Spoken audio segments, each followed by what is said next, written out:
Hi everyone, welcome to team DSC. ఈరోజు మనం human diseases caused by micro organisms గురించి నేర్చుకుందాము. ఫస్ట్ 3 వచ్చేసి ట్యూబర్క్యులోసిస్, టైఫాయిడ్ అండ్ కలరా. ఈ 3 కూడా బ్యాక్టీరియా వల్లనే వస్తాయి. అయితే ఇక్కడ మోడ్ ఆఫ్ ట్రాన్స్మిషన్ అనేది డిఫరెంట్గా ఉంటుంది. ట్యూబర్క్యులోసిస్ అనేది ఎయిర్ ద్వారా ట్రాన్స్మిట్ అవుతుంది.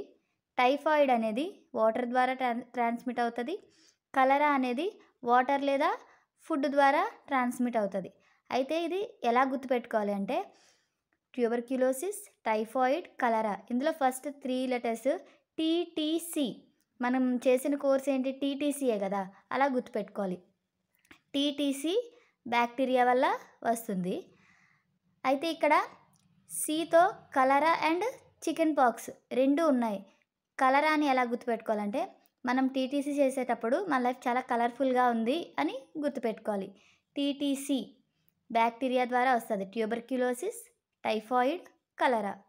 నెక్స్ట్ వచ్చేసి hepatitis, polio, chicken pox and measles.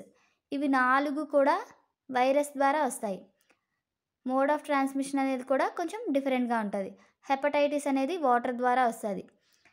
Polio అనేది ఎయిర్ లేదా వాటర్. చికెన్ పాక్స్ ఎయిర్ లేదా వాటర్.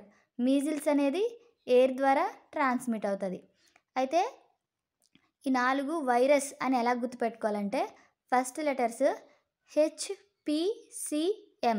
మనకి ఇప్పుడు దీపం పథకం కింద మనకి గ్యాస్ సిలిండర్స్ అనేవి ఇస్తున్నారు కదా, హెచ్పి సిలిండర్ అనేది సిఎం వాళ్ళు ప్రొవైడ్ చేస్తున్నారు అని గుర్తుపెట్టుకోండి.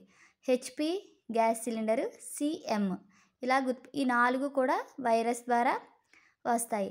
ఇక్కడ హెపటైటిస్ అనేది mode of transmission water scientific name ఏంటి, H2O కదా, వాటర్ అలా గుర్తుపెట్టుకోండి.